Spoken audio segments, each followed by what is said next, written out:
ఈ దినవాక్య ధ్యానాంశం పరిశుద్ధాత్మ చేత నింపబడితే.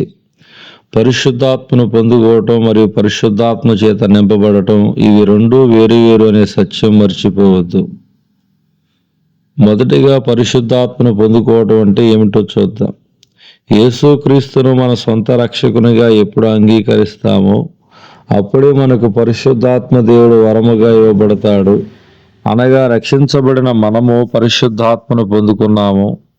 మనలో పరిశుద్ధాత్మ దేవుడు ఉన్నాడు, ఆయన మనలోనే నివసిస్తున్నాడు.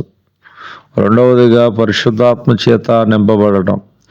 ఎవరైతే తమను తాము దేవునికి సంపూర్ణముగా అప్పగించుకుంటారో వారిని పరిశుద్ధాత్మ దేవుడు తన ఆధీనములోనికి తీసుకుని శక్తితో నింపును. గ్యాస్ చేత నింపబడిన బుడగ గాలిలోనే లేచే ప్రయత్నం చేస్తుంది.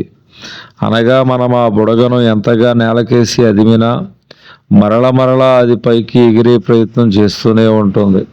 అదేవిధంగా పరిశుద్ధాత్మ చేత నింపబడిన వ్యక్తి కూడా ఎంతగా తనని లోకాశలు లేదా శరీరాశలు ఆకర్షిస్తున్నప్పటికీ వాటికి దూరంగా దేవునికి దగ్గరగా జీవించే ప్రయత్నం చేస్తాడు. తనని ఎంతగా అణిచివేసే ప్రయత్నం చేసినా మరలా అనుకూలతను పొందుకొని పైకి లేచే ప్రయత్నం చేస్తాడు.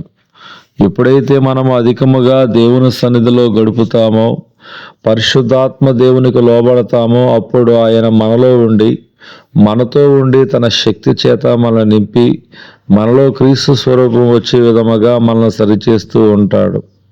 పరిశుద్ధాత్మ చేత నింపబడిన వ్యక్తిలో కనిపించే మొదటి లక్షణం సాక్షిగా జీవించటం. అపోస్తుల కార్యము 1:8.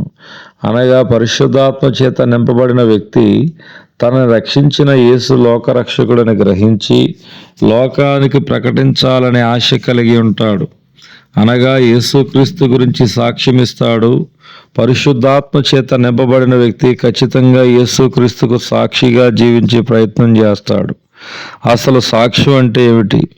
ఒకప్పుడు తన జీవితం ఏ విధంగా ఉండేదో, తనని క్రీస్తు ఏ విధంగా మార్చాడో, అదేవిధంగా క్రీస్తు పాపులను ఏ విధంగా క్షమించగలడో తన తోటి వారితో పంచుకునే ప్రయత్నాన్ని సాక్ష్యం అంటాం.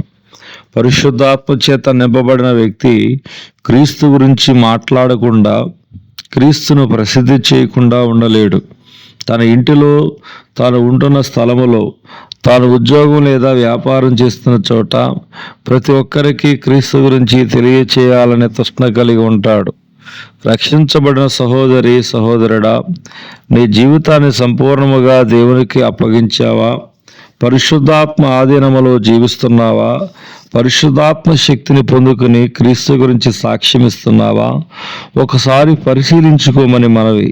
పరిశుద్ధాత్మను పొందుట అనగా క్రీస్తును సొంత రక్షకునిగా అంగీకరించినప్పుడు పరిశుద్ధాత్మ అనే వరమును పొందుకుంటాం. అపోస్తుల కార్యం 2:38. పరిశుద్ధాత్మతో నింపబడుట అనగా నేను సంపూర్ణముగా దేవుని చిత్తానికి అప్పగించుకున్నప్పుడు, ప్రార్థించినప్పుడు, దేవునితో సమయము గడుపుతున్నప్పుడు పరిశుద్ధాత్ముడు నిన్ను సంపూర్ణముగా తన ఆధీనములోనికి తీసుకుని నీ ప్రాణాత్మ శరీరాన్ని తన శక్తితో నింపుతాడు. ఎఫెసీ పత్రిక 5:18. దేవుడి దినవాక్య ధ్యానం దేవుడు దీవించునుగాక. ఆమేన్.